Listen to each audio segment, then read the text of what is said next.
त्या मी स्वतः ऐकलेल्या आहेत, त्यामुळे तुम्हाला त्यांची बाजू माध्यमांना सगळी चांगली माहिती आहे। त्याचबरोबर आमच्या निलेश गिरमे आणि सुदर्शना त्रिगुणाई दोघांनी तुम्हाला आतली चर्चा सांगितलेली आहे। परत आपले सगळे जे शिवसैनिक बांधव आणि भगिनी आले होते त्यांच्यापैकी काही जण तुमच्याशी बोललेले आहेत आणि मुख्य जो त्यांचा मुद्दा आहे त्याच्यामध्ये त्यांना असं वाटते की लवकरात लवकर युती जी प्रलंबित विषय राहिलेला आहे तसा तो न पेंडिंग राहता लवकरात लवकर त्यांना स्वतंत्रपणे शिवसेनेने लढावं या दृष्टिकोनातून पक्षाने निर्णय घ्यावा। त्याच्यावरती मी त्यांना सांगितलेलं आहे आणि काल पण मी आपल्या पत्रकार परिषदेत सांगितलं होतं की अंतिम निर्णय जो आहे तो माननीय एकनाथजी शिंदे हे घेतील। मग तो निर्णय स्वतंत्र लढणं किंवा युतीत लढण्याच्या बद्दलचा असेल, त्याचबरोबर उमेदवार कोण असतील याचीसुद्धा आम्ही यादी त्यांच्याकडे आम्ही सादर केलेली आहे। पण नवीन नवीन लोक इच्छुक राहत आहेत, त्यामुळे तशी अपडेट करून यादी दिल्यानंतर योग्य त्या वेळेला निर्णय होईल। हे जी वस्तुस्थिती आहे ती त्यांना सांगितली समजावून।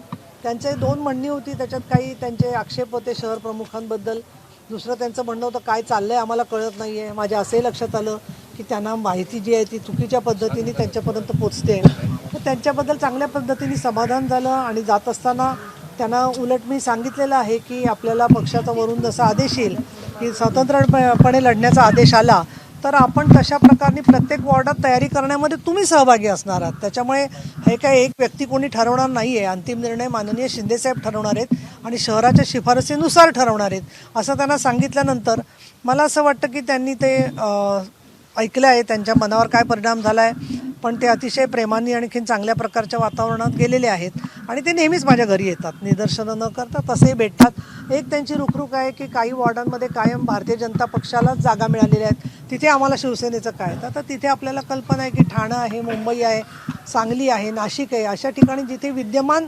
नगरसेवक असतात, मग समजा आमचे असतील शिंदेंच्या नेतृत्वाखालच्या शिवसेनेचे असतील तर ते विद्यमान नगरसेवकांच्या जागा साधारणपणे मागितल्या जात नाहीत असा आत्तापर्यंतचा नियम असतो।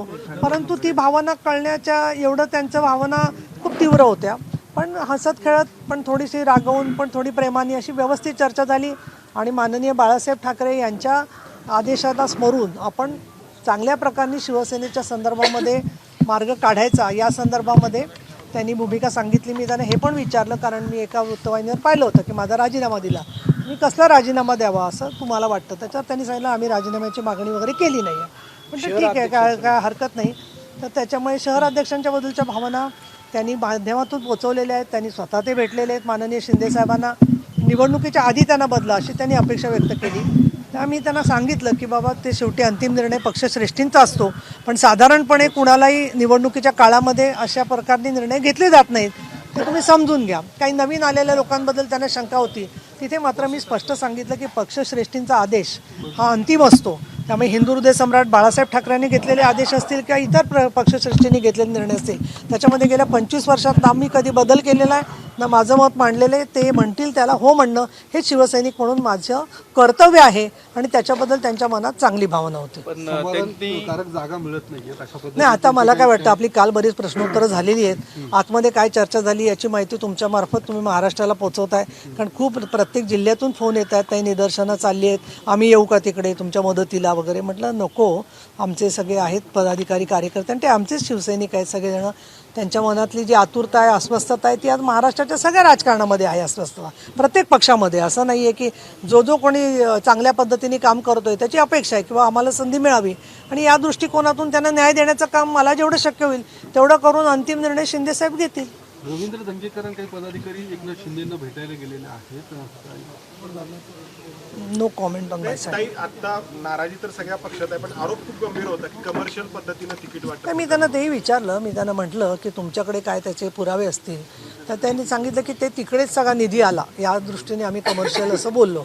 आता निधी कुठे आला, किती आला हे सगळी माहिती शिंदेसाहेबांच्याकडे आहे। मध्यंतरी आमच्याकडे पक्षामध्ये जिथे जिथे विकास निधी आला त्याचाही आढावा घेऊन तो कसा वापरला गेला याची सुद्धा पाहणी करणारी एक टीम आहे, त्यामुळे त्या संदर्भामध्ये पक्ष योग्य ती दखल घेईल। काही अहवाल त्यांचं असं म्हणणं होतं की अहवाल जे आहेत ते फेकून दिले, पाहिले नाही आणि त्यामुळे कार्यकर्त्यांची नाराजी जी आहे ती त्यामुळे जास्त पाहायला नाही। मुळात काय माहिती आहे का, अहवाल हातामध्ये दिलेत, फेकून देणं तर शक्यच नाही, कारण शेवटी पुस्तक एक म्हणजे विद्या आहे, सरस्वती आहे। मी तर माझ्या आयुष्यात कधी मला एखादा टीकेचा पेपर आला तरी कधी जाळला नाही का फेकून दिलेला आहे। त्यामुळे माझ्याकडून तर किंवा आमच्या कुठल्याही सहकार्याकडून असं जाणीवपूर्वक कृत्य होणार नाही.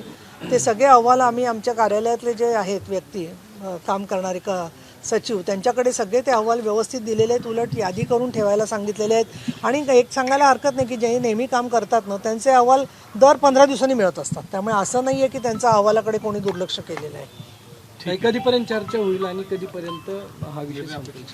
निर्णय लवकरात लवकर चर्चा होऊन निर्णय व्हावा अशी आमची अपेक्षा आहे. त्यामुळे दर तासाला आम्ही आढावा घेतोय. आताही बद्दल नाराजी दिसून आली. फक्त तुम्हीच नाही, भानगिरेंचे नाव घेतलं किंवा तुमच्या पुरतच फक्त बघता, पक्षाबद्दल काही बघत नाही असं त्या लोकांचं म्हणणं. ते मुळामध्ये काय आहे, आम्ही चौघांनी मिळून जी नावं काढली आहेत तर ती पक्षाकडे जी नावं आली त्यातलीच नावं आहेत.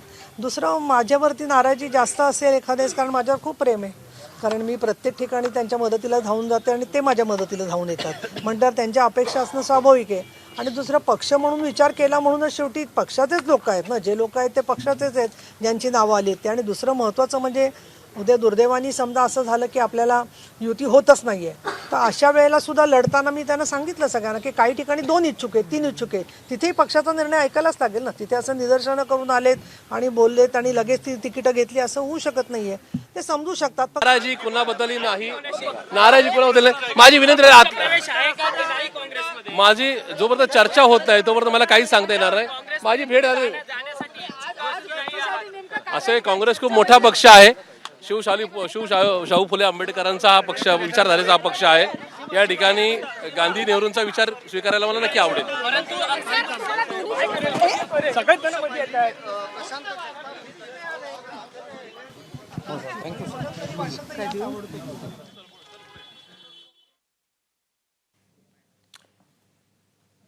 तर एका बाजूला नीलम गोरे यांना पक्षातल्याच नाराज कार्यकर्त्यांचा सामना करावा लागला आणि तिकडे प्रशांत जगताप यांचा काँग्रेसमध्ये पक्षप्रवेश होतोय.